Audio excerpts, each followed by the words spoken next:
Et nous voilà au royaume des nains, dans la cité de la Moria. Non, plus précisément, on est dans un grand site troglodyte qui s'appelle Vardia.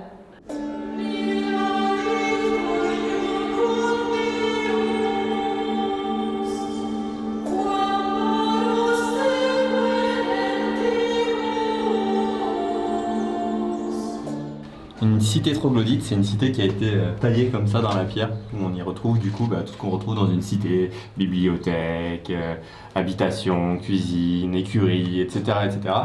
Et le principe c'est que c'est à l'intérieur d'une falaise. Là, on y voit de l'extérieur parce que tout ce qu'on voit, toutes les pièces que l'on voit, les qualités qu'on voit de l'extérieur, en fait, ont été malheureusement victimes d'un tremblement de terre il y a plusieurs années. Ce qui fait qu'il y a toute une partie, les 2/3 de la cité qui se sont effondrés. Et du coup, ça fait que on voit toutes ces pièces de l'extérieur.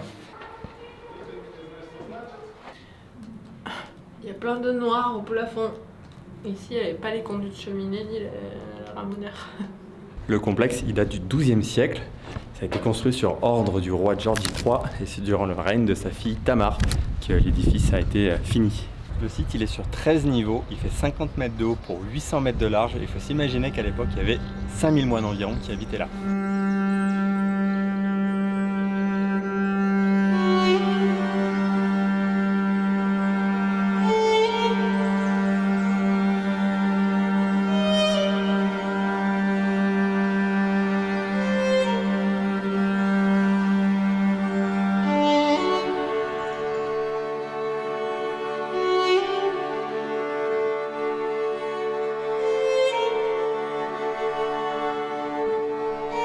Il a été abandonné au XVIe siècle, mais malgré tout, il y a encore des moines qui sont là, comme on l'a vu dans les vidéos. C'est hyper impressionnant parce qu'en fait, toutes les pièces sont reliées par des tunnels. Et là, on s'en rend bien compte parce qu'on n'est plus dans la partie qui est effondrée, donc on est vraiment au cœur de la montagne et tout serpente dedans. Je pense qu'à l'époque, ils étaient nains. Ou alors, ils passaient pas là souvent parce que franchement... Espérance de vie 40 ans, mort dans lumbago.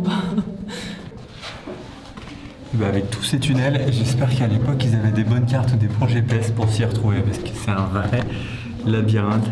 On voit bien là tous les coups de marteau et de burin. Donc outils qu'ils ont utilisés pour faire cette immense cité. Aujourd'hui on fait tout tellement vite que ça paraît inimaginable. La patience qu'il fallait. Et pour descendre, je pense qu'ils faisaient des rappels.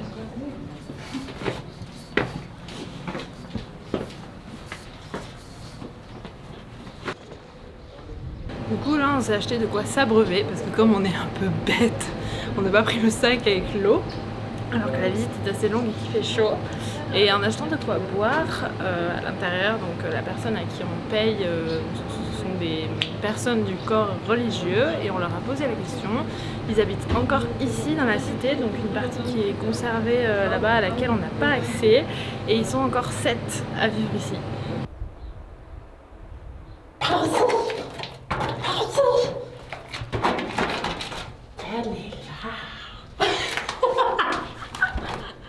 On dirait le passage de Ciri Tungol dans Le Seigneur des Anneaux 3.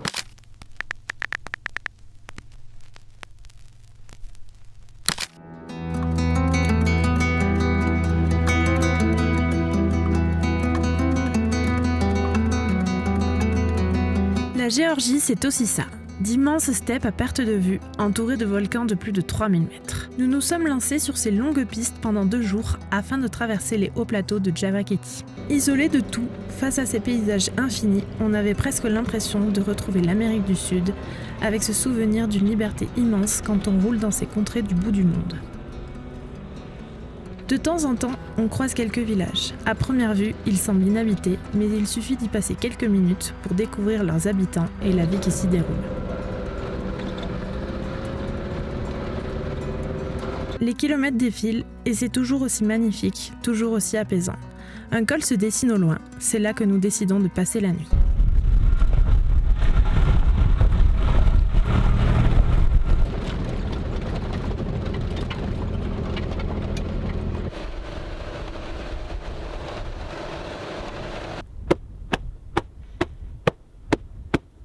Après une longue journée de piste à bouffer plein de poussière, ça fait vraiment du bien de pouvoir profiter. Là on vient de se mettre une méga mission de tout vider dedans, parce que c'était tombé évidemment, mais vraiment il y avait au moins ça de poussière partout. C'est un peu l'enfer. Mais bon, ça va, on est dans un petit spot assez dingue, on est seul, un peu au bout du monde, dans des espaces de malades. On roule à des endroits, il n'y a même plus de pistes, des fois il n'y a même plus de traces. Et non, c'est vraiment dingue. Donc si tu viens en Géorgie, on te conseille vraiment d'acheter le petit bouquin dont on t'a parlé au début du trip en Géorgie.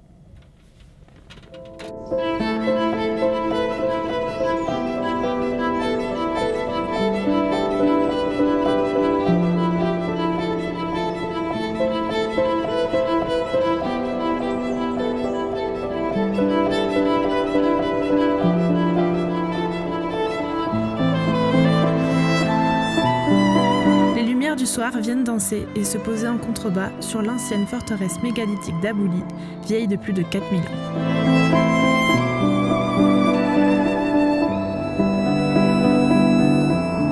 On se pensait seul au monde? Eh bien non, nous ne sommes pas seuls, pas du tout seuls. En Géorgie, on trouve encore aujourd'hui des populations semi-nomades, principalement liées à l'élevage transhumant. Leur mode de vie suit le rythme des saisons. En été, les familles montent dans les hautes vallées ou sur les hauts plateaux, où leurs troupeaux profitent de vastes pâturages. Les bergers y installent alors des abris temporaires. En hiver, lorsque la neige recouvre les montagnes, les habitants redescendent avec les troupeaux vers les plaines et vallées plus basses, au climat plus clément.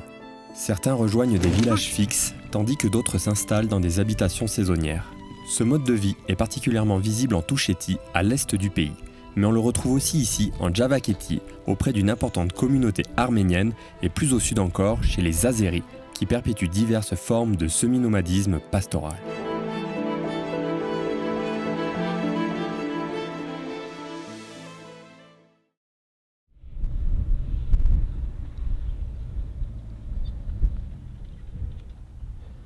Après une soirée passée à admirer le coucher du soleil, nous perdons quelques mètres de dénivelé pour rejoindre les rives du lac Paravani. Perché à 2073 mètres d'altitude et couvrant une superficie de 37 km², il s'agit du plus grand lac du pays. Pour te donner une idée, le lac d'Annecy fait environ 27 km². Là on est sur une petite section, il y a une piste qui est très peu marquée, du coup il faut être un peu vigilant pour ne pas perdre la trace, sinon tu finis au milieu des champs de cailloux avec le troupeau du berger.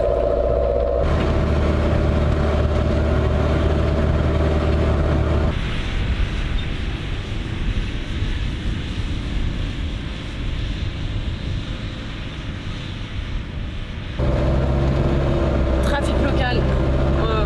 C'est marrant, on se croirait en Écosse, là, les moutons, les landes comme ça, c'est incroyable. Les moutons, les moutons, on attrape, quoi. La particularité du lac Paravani réside dans sa faible profondeur, seulement 3,5 mètres. Ainsi, durant les rudes hivers géorgiens, il se recouvre d'une épaisse couche de glace.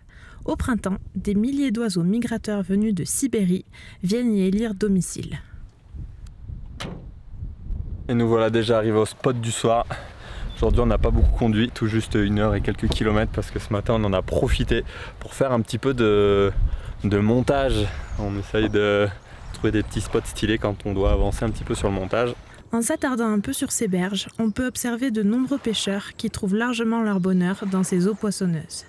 Ici, les habitants vivent principalement de l'élevage de moutons et de la pêche.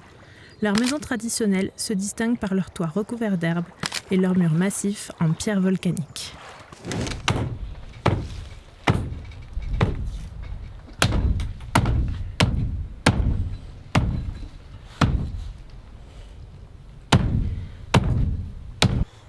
On s'est fait un pote, il est arrivé ici et puis on a discuté, il nous a dit bougez pas, je reviens avec de quoi faire à manger. Et puis il est arrivé ici avec un énorme sac de patates qu'il nous a donné. Et puis il a découpé une énorme pièce de viande à la hache à l'arrière de sa camionnette.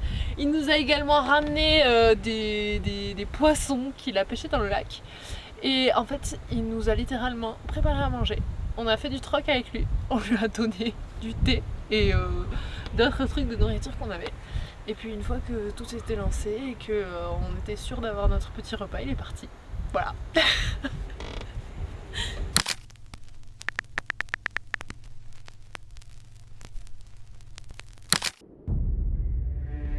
On continue notre route pour retrouver le Grand Caucase Est et rejoindre une des régions les plus reculées de la Géorgie, la Touchétie. Elle est accessible par une unique route et seulement une moitié de l'année en raison de la neige.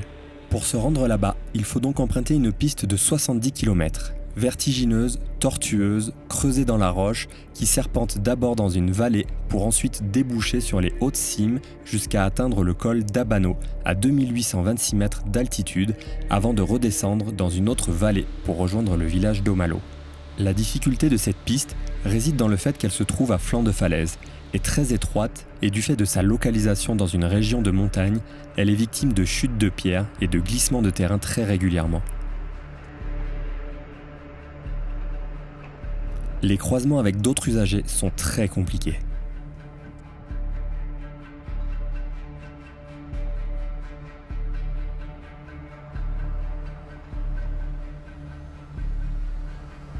Malgré tout, de nombreux travaux sont faits constamment pour essayer de désenclaver cette région.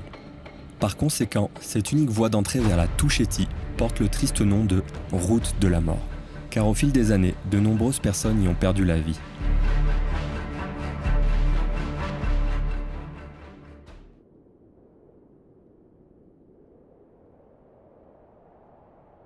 Et nous voilà dans le vieux village de Omalo, au fin fond de la Touchétie, région extrêmement difficile à atteindre, comme tu l'as vu.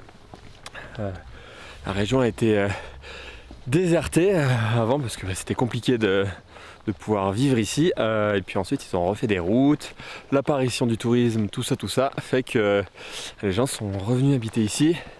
Alors ils vivent qu'une moitié de l'année ici puisque l'hiver c'est plâtré de neige et c'est pas possible de vivre ici.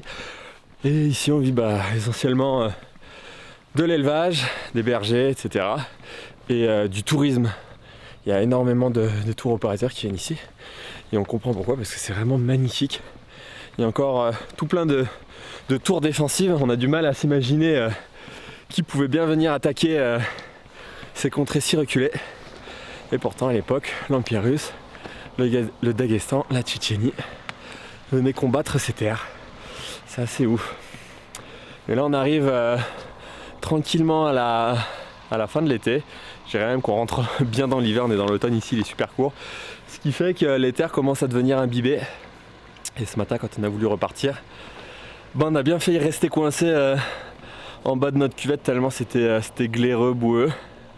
Bon, on s'en est sorti. Du coup on comptait aller au village suivant. Mais il y a peut-être un petit peu trop de boue quand même pour aller faire du 4x4. Du coup, on va se rabattre sur une petite randonnée.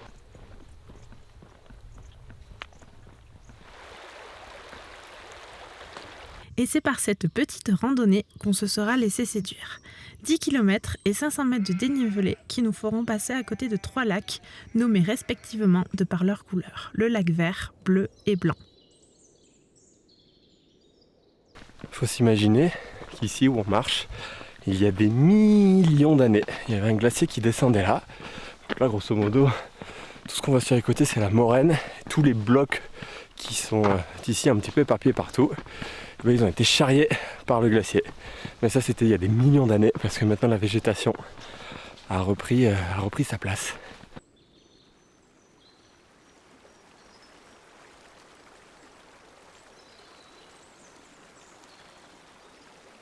On a tellement marché, mais comme Forrest Gump, pas vraiment marché, que du coup, là on est en vallée, en Suisse. Du coup, pour tous les Valaisans qui sont adeptes de la randonnée et du trail, ça se fait. Si vous voulez, on vous donnera la trace. Mais franchement, ça se fait plutôt bien. Regardez, on a des petits sacs. Même pas un gros sac de rando, même pas du gros équipement, mais franchement, au top. On a vraiment été surpris par la beauté du parcours et le côté sauvage. Pas 1 mètre de piste au menu, ni même 1 seul centimètre de route. L'idéal pour les amoureux des tout petits sentiers comme nous. On n'a croisé que très peu de personnes et par chance, cette randonnée se fait en boucle et non en aller-retour. Petite pause bien méritée devant ce magnifique lac tout bleu. Il y a quelques algues, mais il est tout bleu. Un petit parcours idéal pour toute personne souhaitant visiter le côté reculé de ces montagnes sans faire quelque chose d'extrême. Alpages, herbes vertes, vallées glaciaires, lacs d'altitude, moraines, glaciers et hauts sommets, c'est un condensé de tout ce que l'on peut voir dans ce type de paysage.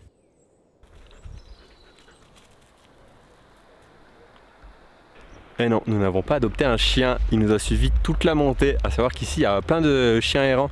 En général, la population en prend soin, leur donne à manger, un peu à boire. Et du coup, on en croise souvent dans les montagnes, dans les steppes, les pâturages. Je pense qu'il sert surtout à garder les troupeaux. Et du coup, il n'est pas rare que quand tu croises un chien, ils te suivent, ils t'accompagnent sur toute la randonnée. Ils ne sont pas du tout agressifs. Donc voilà, notre nouvel ami. Et on vient d'arriver au dernier lac, le lac Guéry.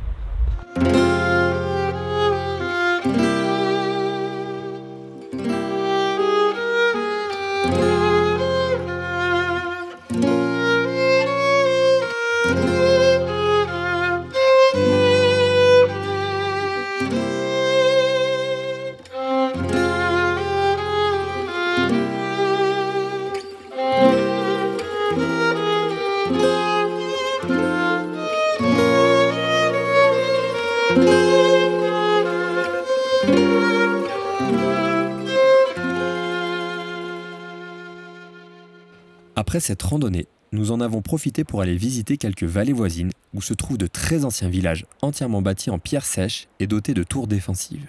C'est au fin fond de la vallée de Trussau que nous avons fait la connaissance d'Isso, un Azéri semi-nomade qui vit ici avec sa famille une partie de l'année. Tout a commencé par un simple coucou alors qu'il galopait vers nous sur son cheval. Et cela s'est terminé par un apéro jusqu'à 2h du matin. Finalement, il a dormi dans notre tente avec l'un de nos duvets, car, de nuit, il ne pouvait pas franchir les barrières militaires de l'Ossétie du Sud, là où se trouve son campement semi-nomade et toute sa famille. Benim ne kadar arkadaşım olursa o kadar güçlü olurum. Ok. Les gens, tu es humain, je suis humain, nous nous voyons pas mal, aimons-nous, c'est une très belle chose, je t'ai rendu service, tu m'as rendu service, mais soyons beaux, j'aime ça, je n'ai jamais oublié l'amitié.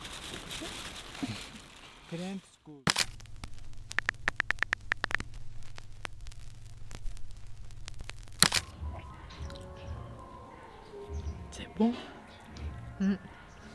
On a débarqué ici, parce qu'on a cherché un restaurant dans la ville, on est tombé ici. Je pense que comme c'est plus du tout la saison, elle fait plus du tout restaurant.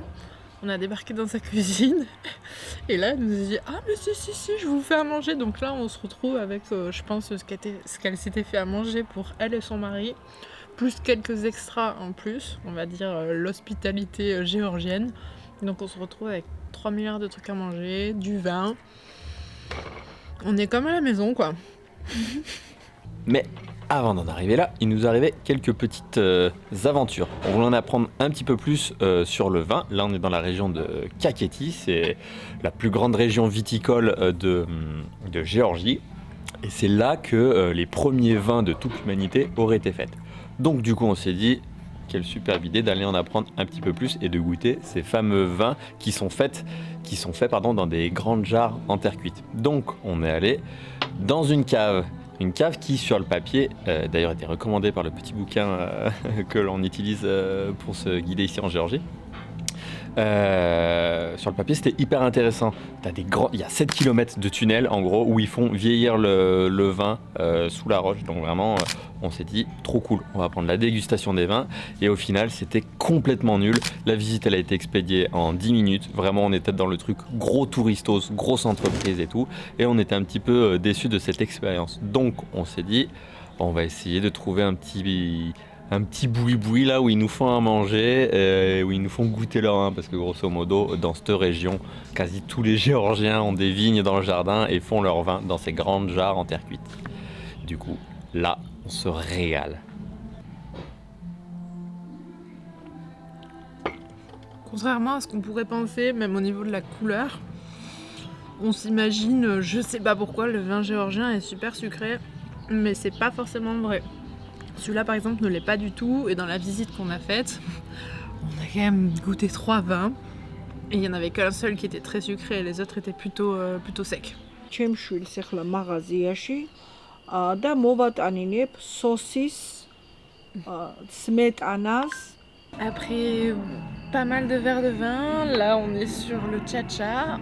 On a beaucoup discuté avec la dame maîtresse de ce lieu. Et du coup, on finit par dormir dans son jardin avec Zoubra. Elle était inquiète pour nous. A raison, vu le nombre de verres de vin ingérés. Du coup, on est installé dans son jardin pour la nuit. On discute bien avec elle, elle est trop chou, c'est excellent. Et pour rattraper la déception de l'après-midi, nous avons eu droit à une visite très privée de la cave à vin de Manana. Les trous que tu vois dans le sol contiennent les fameuses jarres en terre cuite dans lesquelles le vin est versé afin d'y rester environ pour une durée de 6 mois. Et si tu viens dans cette région-là, et plus précisément dans le village de Kvareli, n'hésite pas à aller chez elle.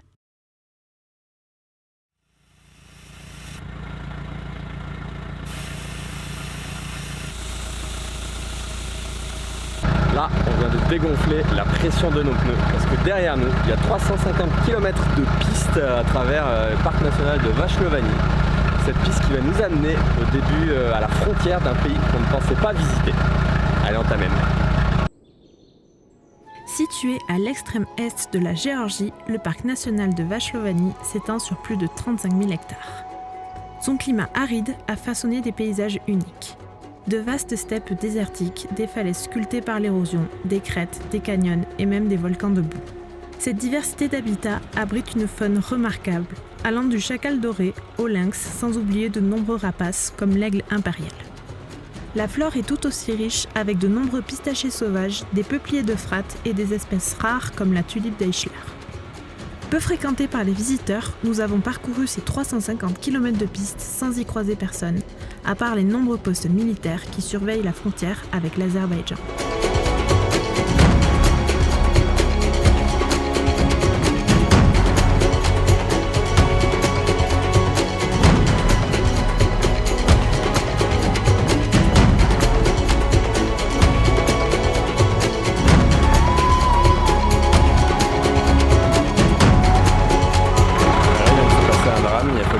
Sur la route, parce qu'on a failli écraser une petite tortue.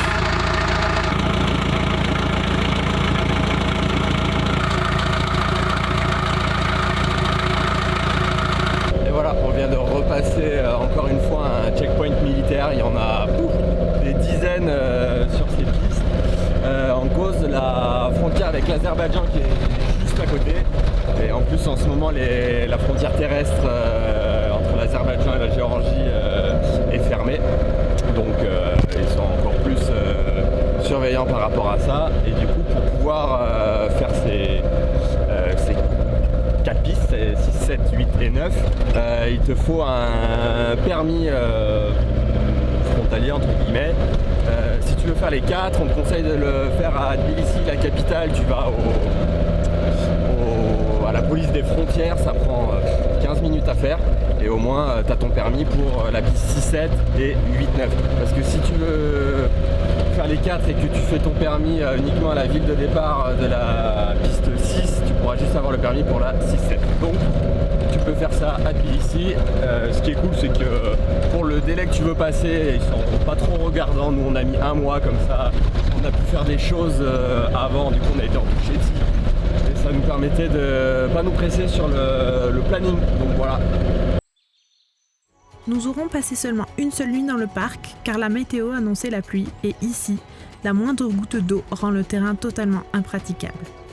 Nous avons donc dû beaucoup rouler pour être sûrs de sortir de cette zone avant l'arrivée des orages.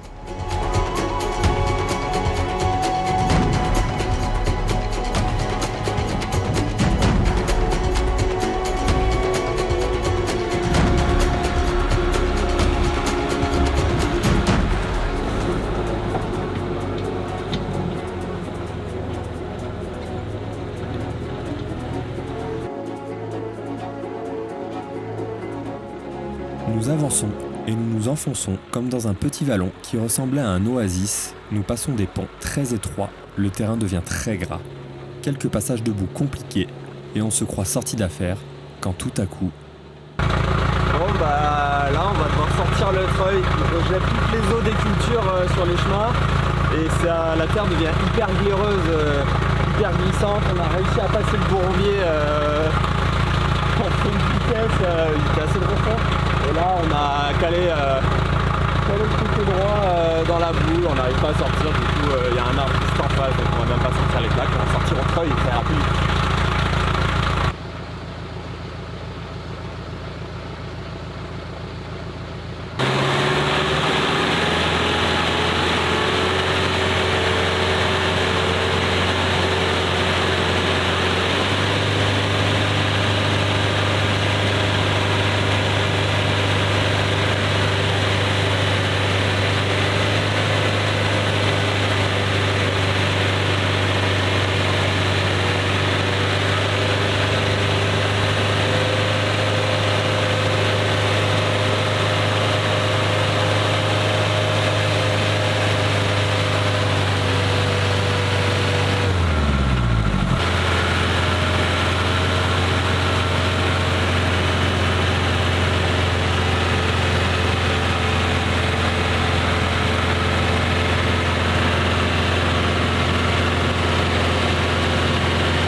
Et c'est ici que se termine notre magnifique aventure en Géorgie, laissant se dresser devant nous notre prochain pays à visiter.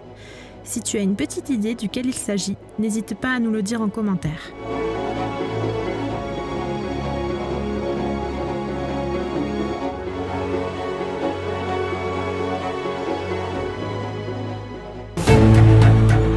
Dans le prochain épisode, on part traverser une chaîne volcanique.